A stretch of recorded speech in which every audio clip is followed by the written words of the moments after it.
Hello friends, new light math solution में आपका स्वागत है। आइए हम थ्योरम नंबर 3 प्रूव करते हैं। इसके पहले हमने 2 थ्योरम प्रूव कर दिया है। अब थ्योरम का नाम है by S criterion of similarity.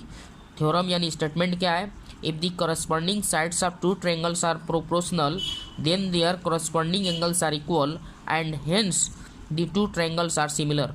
मतलब ये क्या बोला है, यानी 2 ट्रायंगल्स हैं और उनकी करस्पॉन्डिंग साइड्स का रेशियो अगर बराबर है तो ये भी सिद्ध कीजिए कि उसके क्रमागत कोण भी बराबर होंगे और तब ये दोनों त्रिभुज क्या होंगे, समरूप होंगे। ये स्टेटमेंट है। तो आइए हम थोड़ा सा रफली डायग्राम बता देते हैं। इसका क्या है मतलब, ये बोला है कि जैसे ये हमारे पास 2 त्रिभुज हैं ए बी सी, और उसके बाद दूसरा त्रिभुज जो है वो मान लीजिए कोई और एक त्रिभुज मान लीजिए डी ई एफ। ये बोला है कि इसकी करस्पॉन्डिंग साइड्स का रेशियो दिया गया है, यानी ए बी का रेशियो दिया है डी के, और ए सी का रेशियो दिया है डी एफ के, और बी सी का रेशियो दिया है ई एफ के। ये दिया हुआ है एस। तो ये कह रहा है कि इसके करस्पॉन्डिंग एंगल यानी ए का डी से बराबर होना चाहिए, बी का ई से बराबर होना चाहिए, सी का एफ से बराबर होना चाहिए। अगर ये हमने प्रूव कर दिया कि ये तीनों एंगल यानी करस्पॉन्डिंग एंगल्स अगर बराबर हैं तो ये वाला त्रिभुज इस त्रिभुज के सिमिलर होगा। तो यही स्टेटमेंट है। अब हम इसको सॉल्व करते हैं। जो गिवन इंफॉर्मेशन है इसको नोट करते हैं। यहाँ पे देखें, सबसे पहले हमें 2 ट्रायंगल बनाएंगे। एक ट्रायंगल यहाँ पे हमने बनाया है, देखते हैं। इस ट्रायंगल का नाम हम दे रहे हैं ए बी सी। एक और ट्रायंगल हम बनाएंगे, इससे एक बड़ा ट्रायंगल बनाएंगे, वो अभी मैं कंस्ट्रक्शन में लिखूँगा। ऐसा क्यों, देखें हमने एक बड़ा सा ट्रायंगल बना दिया। इसका नाम हम दे रहे हैं डी ई एफ। ये 2 ट्रायंगल हमारे पास हैं। अब गिवन में हम लिख दे रहे हैं यही चीज़ जो हमने बताया, इसको गिवन में मैं लिख दे रहा हूँ। गिवन क्या है, यानी A B by D E बराबर A C by D F बराबर B C by E F. ये गिवन में ओके। अब टू प्रूव करना है कि दोनों ट्रायंगल सिमिलर है, यानी triangle A B C similar है ट्रायंगल डी ई एफ के। ओके, तो आइए अब यहाँ लिख ले रहे हैं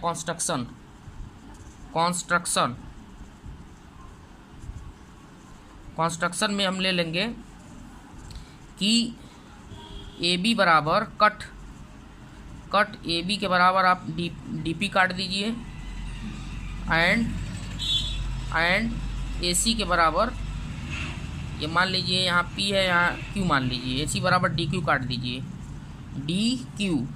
ओके, यहाँ पे ये पी कट इसके बराबर हमने डी पी काट दिया, यहाँ पे मान लीजिए क्यू कट दिया।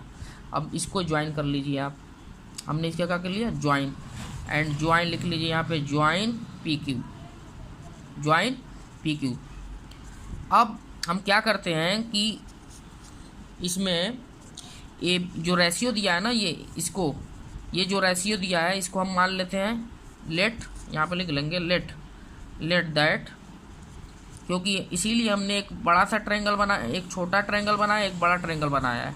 तो इसको हम लिख ले रहे हैं यहाँ पे let that A B by D E बराबर A C by D F बराबर B C by E F.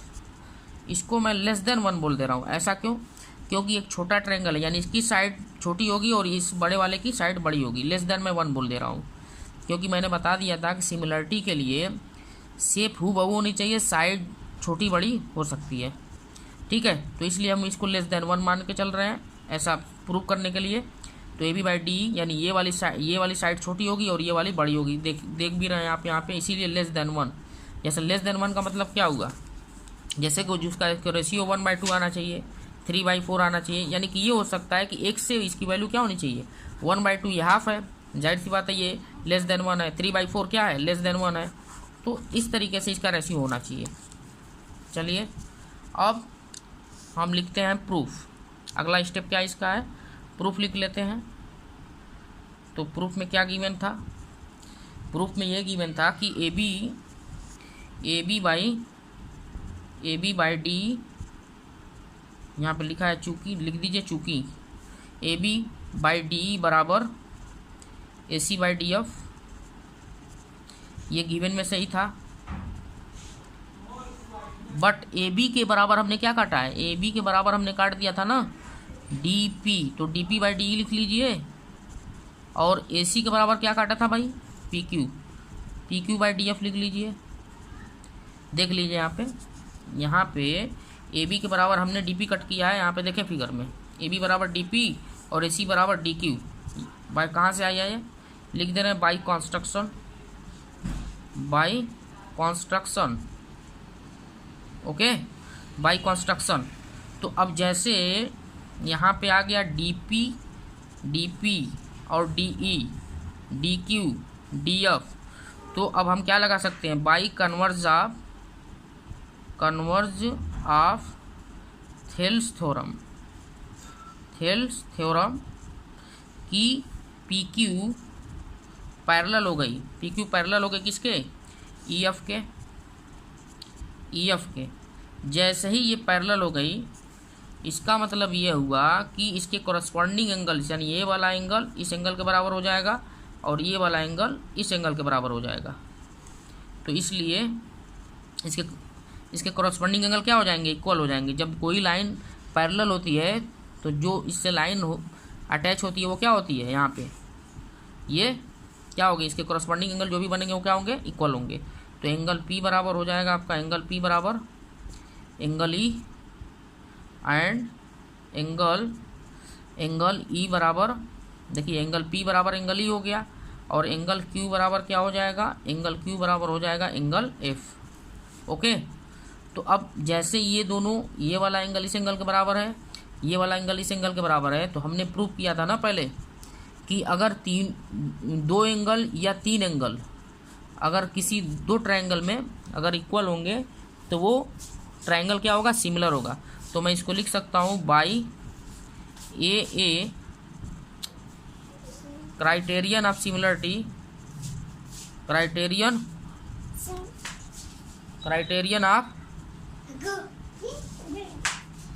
Of similarity, ये क्या हो जाएगा, triangle D P Q similar हो जाएगा ट्रायंगल डी ई एफ के। ये क्या हो गया, यानी ये वाला ट्रायंगल, देखें एक बार, ये वाला ट्रायंगल इस बड़े वाले ट्रायंगल के सिमिलर हो गया। तो जैसे ये सिमिलर हो गया, अब हम क्या लिख सकते हैं, दूसरी कंडीशन इसमें देखते हैं। जैसे ये सिमिलर हो गया तो हम लिख सकते हैं कि भाई इसकी कॉरस्पॉन्डिंग साइड्स का रेशियो भी क्या होगा, बराबर होगा। तो अब हम लिख देंगे D P by D E, D P by D E बराबर हो जाएगा किसके, D P by D E, D Q by D P by D E, ये हो जाएगा आपका P Q by E F K, P Q by E F K. थोड़ा ध्यान से देखें यहाँ पे देखें, यानी ये अगर ट्रायंगल इस बड़े वाले के सिमिलर हो गया तो D P by D E, P Q by क्या हो जाएगा, ई एफ के बराबर हो जाएगा। उसके कॉरस्पॉन्डिंग साइड्स का रेशियो क्या हो जाएगा, इक्वल हो जाएगा। तो D P by D E बराबर P Q by E F. इसको मैं बोल दे रहा हूँ फर्स्ट इक्वेशन। इधर क्या लिखा हूँ देख लेते हैं एक बार, इधर कहाँ गया, यहाँ पर ठीक है, कोई अभी हमने नहीं लिखा, ठीक है। तो D P by D E बराबर P Q by E F. But given क्या है, बट यहाँ पे हम लिख सकते हैं ना, अब D P by D E बराबर P Q by E F. But यहाँ पे क्या है, डी पी के बराबर हमने क्या काटा है, डी पी के बराबर हमने क्या काटा है, डी पी बराबर ए बी। तो यहाँ लिख सकते हैं ना ए बी बटा डी ई, ए बी बटा डी ई बराबर क्या लिख सकते हैं, ये पी क्यू ई एफ। देख लें, ये हो जाएगा डी पी की जगह यहाँ मत लिखिए अभी, डी पी बराबर देखिए ए बी है कि नहीं, यहाँ पे देखिए डी पी, ये ए बी बराबर क्या था, अगर डी पी है तो डी पी की जगह हम क्या लिख सकते हैं, ए बी लिख सकते हैं। देखें A B by D P D बराबर P Q by E F. Okay, इसको मैं बोल दे रहा हूँ, इसी को बोल दे रहा हूँ, अभी हम इसी को बोल दे रहे हैं। अभी फर्स्ट इक्वेशन है ये, इसको फर्स्ट बोल दीजिए, इसको छोड़िए अभी। अब गिवन क्या है, बट माने अब बट यानी ये A B by D E, पीछे देखिए क्या दिया है, A B by D E किसके बराबर है, A B by D E क्या हो जाएगा, यानी B C by E F. ये तो गिवन में था, गिवन में इसको मैं सेकेंड इक्वेशन बोल दे रहा हूँ। देखिए अब यहाँ पे मैं दिखा दे रहा हूँ आपको। यहाँ पे देखें, A B by D E बराबर A C by D F, या A B by D E बराबर B C by B F. या ये B C by E F लिख सकते हैं कि नहीं लिख सकते हैं, ए बी बटा डी ई बराबर बी सी बटा ई एफ, ये लिख सकते हैं। तो यहाँ हमने लिख दिया। अब देखिए फ्रॉम इक्वेशन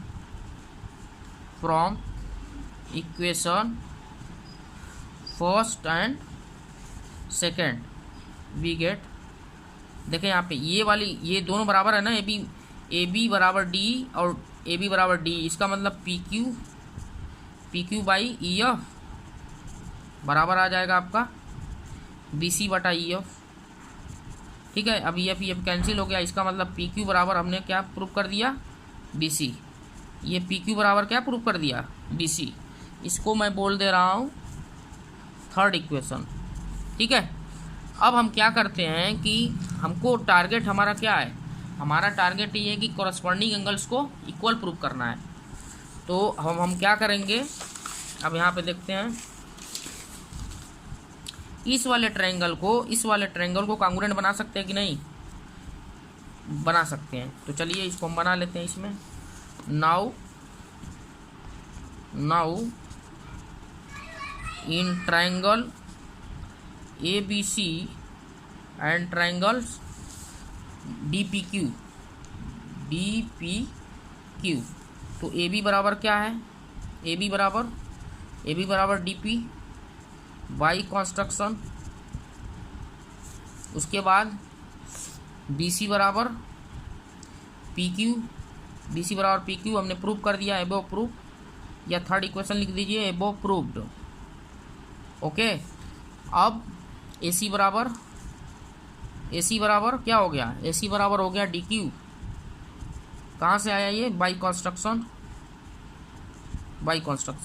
अब by S S A criterion of congruence मतलब बाई एस रूल क्या हो जाएगा, triangle A B C congruent हो गया ट्रायंगल डी पी क्यू के।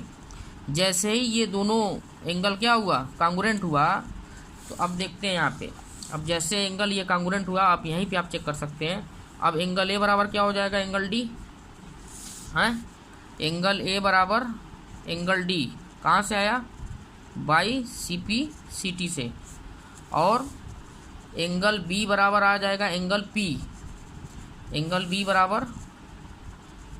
बराबर आ जाएगा एंगल, देखते हैं एंगल बी बराबर एंगल पी कहाँ से आया, by C P C T से, corresponding parts of congruence triangles. अब इसी तरीके से देखें, बी बराबर पी आ गया, इसी तरीके से सी बराबर क्या आ जाएगा, इसी तरीके से सी बराबर आ जाएगा आपका एंगल क्यू कहाँ से आया, by C P C T से, यानी तीनों देखें यहाँ पे। अब यहाँ बहुत आसान है समझना, बी बराबर पी आ गया और पी बराबर हमने पहले ही प्रूव कर दिया था ई।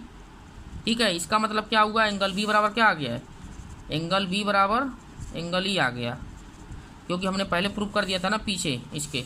देखें यहाँ पे देखें, एंगल पी बराबर ई है और एंगल पी बराबर ई है, एंगल पी बराबर देखें यहाँ पे, एंगल पी बराबर ई है, ठीक, और एंगल बी बराबर पी है, इसका मतलब बी बराबर ई हो गया। अब एंगल सी बराबर क्यू था, तो एंगल क्यू बराबर एफ है, इसका मतलब सी बराबर एफ, इसलिए एंगल सी बराबर क्या हो जाएगा, एंगल सी बराबर क्या हो जाएगा, एंगल एफ आ जाएगा। तो देखें बी बराबर ई हो गया, सी बराबर एफ हो गया और ए बराबर डी हो गया। तो इसका मतलब ये तीनों ट्रायंगल क्या हो गए, इक्वल हो गए। तो hence triangle A B C similar होगा ट्राइंगल डी ई एफ के। आई होप आपको समझ में आ गया होगा। ये काफ़ी इजी थ्योरम है, एक दो बार प्रैक्टिस करेंगे हो जाएगा। तो अगर हमारे चैनल को आपने सब्सक्राइब नहीं किया तो सब्सक्राइब करें और बेल आइकन दबाना न भूलें अगर हमारा वीडियो अच्छा लगा है तब। धन्यवाद। थोड़ा यहाँ देखते हैं हम ए सी बटा डी एफ। तो ए सी किसके बराबर था, यानी कि ए सी के बराबर हमने डी क्यू काटा था, तो ए सी की जगह यहाँ पे हमने लिख दिया है गलती से, इसको बना लीजिए आप। ये डी है, ये पी नहीं है, ये क्या है डी है, D Q by D F. ये थोड़ा सा मिस्टेक था इसलिए हमने बना दिया, तो बाकी सब सही है।